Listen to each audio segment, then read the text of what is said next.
दोस्तों, गौतम बुद्ध की शिक्षाप्रद कहानी आपको जीवन को समझने और जीवन को जीने की कला सिखाती है।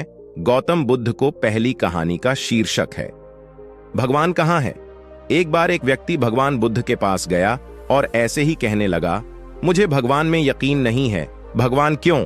भगवान बुद्ध कहते हैं, ठीक है, तुम सही हो। यह सुनकर वह व्यक्ति खुशी से वापस चला गया। एक और व्यक्ति उनके पास आया और कहने लगा, भगवान है। वे फिर कहते हैं, ठीक है, तुम सही हो। अब एक तीसरा व्यक्ति उनके पास आया और प्रार्थना भाव से बोला, कई लोग कहते हैं कि भगवान नहीं है। उनका तर्क सुनकर ऐसा ही लगता है, पर जब मैं संतों का प्रवचन सुनता हूं तो लगता है भगवान है। अब मैं दुविधा में हूं कि भगवान है या नहीं। मुझे भगवान का अनुभव तो नहीं है और मैं समझ नहीं पा रहा हूं। कृपया आप मुझे बताइए।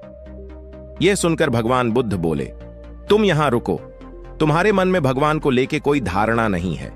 हम दोनों एक साथ खोजते हैं, भगवान है कि नहीं। अशांत मन कभी ईश्वर के करीब नहीं जा सकता। अशांत मन में ध्यान भी नहीं उपजता, और अगर कोई ध्यान ऐसे मन में उपजता भी है तो वह सही नहीं होता। इसलिए मैं कहता हूं, पहले शांत हो जाते हैं। तुम सही जगह आए हो, यही रास्ता है। भगवान के बारे में अपनी धारणाएं छोड़ दो। आंखें बंद करो और यह खोजो कि तुम कौन हो। क्या तुम यह शरीर हो? क्या तुम यह मन हो? क्या तुम विचार हो? मैं इन विचारों के परे भी कुछ हूं। जब तुम यह अनुभव करते हो तो सत्य अपने आप ही उदय होने लगता है। दूसरी कहानी, सुख की नींद। एक बार गौतम बुद्ध सिंसवा वन में पर्णशैया पर विराजमान थे कि हस्तकालबक नामक एक शिष्य ने वहां आकर उनसे पूछा, भंते, कल आप सुखपूर्वक सोए ही होंगे? हाँ कुमार, कल मैं सुख की नींद सोया। किंतु भगवान, कल रात तो हिमपात हो रहा था और ठंड भी कड़ाके की थी। आपके पत्तों का आसन तो एकदम पतला है, फिर भी आप कहते हैं कि आप सुख की नींद सोए। अच्छा कुमार, मेरे प्रश्न का उत्तर दो। मान लो किसी गृहपति के पुत्र का कक्ष वायु रहित और बंद हो, उसके पलंग पर 4 अंगुल की पोस्तीन बिछी हो, तकिया कालीन का हो तथा ऊपर वितान हो और सेवा के लिए 4 भार्याएं तत्पर हों, तब क्या वह गृहपति पुत्र सुख से सो सकेगा? हाँ भंते, इतनी सुख सुविधाएं होने पर भला वह सुख से क्यों न सोएगा? उसे सुख की नींद ही आएगी। किंतु कुमार, यदि उस गृहपति पुत्र को रोग से उत्पन्न होने वाला शारीरिक या मानसिक कष्ट हो तो क्या वह सुख से सोएगा? नहीं भंते, वह सुख से नहीं सो सकेगा। और यदि उस गृहपति पुत्र को द्वेष या मोह से उत्पन्न शारीरिक या मानसिक कष्ट हो तो क्या वह सुख से सोएगा? नहीं भंते, वह सुख से नहीं सो सकेगा। कुमार, तथागत की राग, द्वेष और मोह से उत्पन्न होने वाली जलन जड़मूल से नष्ट हो गई है।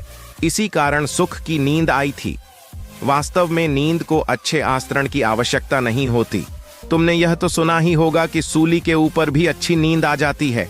सुखद नींद के लिए चित्त का शांत होना परम आवश्यक है, और यदि सुखद आस्तरण हो तब तो बात ही क्या। सुखद नींद के लिए वह निश्चय ही सहायक होगा। तीसरी कहानी समझने वाला महात्मा बुद्ध को एक सभा में भाषण करना था। जब समय हो गया तो महात्मा बुद्ध आए और बिना कुछ बोले ही वहां से चल गए। तकरीबन 150 के करीब श्रोता थे। दूसरे दिन तकरीबन 100 लोग थे, पर फिर उन्होंने ऐसा ही किया, बिना बोले चले गए।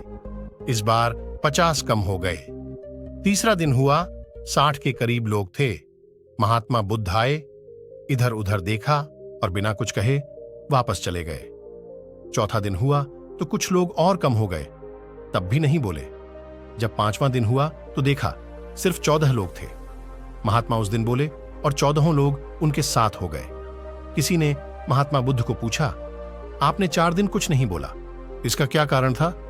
तब बुद्ध ने कहा, मुझे भीड़ नहीं, काम करने वाले चाहिए थे। यहां वही टिक सकेगा जिसमें धैर्य हो। जिसमें धैर्य था वे रह गए। केवल भीड़ ज्यादा होने से कोई धर्म नहीं फैलता है। समझने वाले चाहिए। तमाशा देखने वाले रोज इधर उधर ताक झाक करते हैं। समझने वाला धीरज रखता है। कई लोगों को दुनिया का तमाशा अच्छा लगता है। समझने वाला शायद 1000 में एक ही हो, ऐसा ही देखा जाता है। चौथी कहानी, सबसे बड़ी कला। एक युवा ब्रह्मचारी था। वह बहुत ही प्रतिभावान था। उसने मन लगाकर शास्त्रों का अध्ययन किया था। वह प्रसिद्धि पाने के लिए नई नई कलाएं सीखता रहता था। विभिन्न कलाएं सीखने के लिए वह अनेक देशों की यात्रा भी करता था। एक व्यक्ति को उसने बाण बनाते देखा तो उससे बाण बनाने की कला सीख ली। किसी को मूर्ति बनाते देखा तो उससे मूर्ति बनाने की कला सीख ली। इसी तरह कहीं से उसने सुंदर नक्काशी करने की कला को भी सीख लिया। वह लगभग 15-20 देशों में गया और वहां से कुछ न कुछ सीख कर लौटा। इस बार जब वह अपने देश लौटा तो अभिमान से भरा हुआ था। अहंकारवश वह सबका मजाक उड़ाते हुए कहता, भला पृथ्वी पर है कोई मुझ जैसा अनोखा कलाविद, मेरे जैसा महान कलाकार भला कहां मिलेगा। बुद्ध को उस युवा ब्रह्मचारी के बारे में पता चला तो वह उसका अहंकार तोड़ने के लिए एक वृद्ध ब्राह्मण का रूप धारण कर उसके पास आए और बोले, युवक, मैं अपने आप को जानने की कला जानता हूं, क्या तुम्हें यह कला भी आती है? वृद्ध ब्राह्मण का रूप घरे बुद्ध को युवक नहीं पहचान पाया और बोला, बाबा, भला अपने आप को जानना भी कोई कला है? इस पर बुद्ध बोले, जो बाण बना लेता है, मूर्ति बना लेता है, सुंदर नक्काशी कर लेता है अथवा घर बना लेता है, वह तो मात्र कलाकार होता है। यह काम तो कोई भी सीख सकता है, पर इस जीवन में महान कलाकार वह होता है जो अपने शरीर और मन को नियंत्रित करना सीख जाता है। अब बताओ, ये कलाएं सीखना ज्यादा बड़ी बात है या अपने जीवन को महान बनाना? बुद्ध की बातों का अर्थ समझकर युवक का अभिमान चूर चूर हो गया और वह उनके चरणों में गिर पड़ा। वह उस दिन से उनका शिष्य बन गया। अंतिम कहानी, मलंक्यपुत्र और गौतम बुद्ध।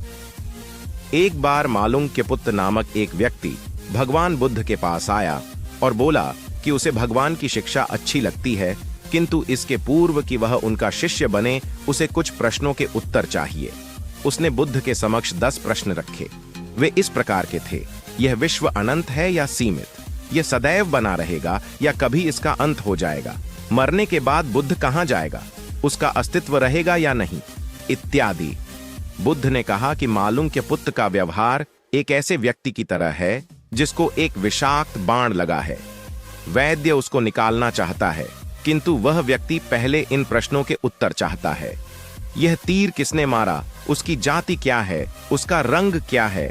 वह किस देश का रहने वाला है? इत्यादि। जब तक इन सवालों का जवाब मालूम होगा, विष फैल जाएगा और व्यक्ति मर जाएगा। बुद्ध ने कहा कि मालुंक्यपुत्र को पूछना चाहिए कि यह मानवीय दुखों का बाण कैसे निकाला जाए, और इस दुख को दूर करने के लिए इन आध्यात्मिक प्रश्नों के उत्तर आवश्यक नहीं हैं। बुद्ध ने कहा कि उन्होंने बताया है कि दुखों का कारण क्या है और दुखों का निवारण किया जा सकता है अष्टमार्गीय मध्यम मार्ग के पालन से।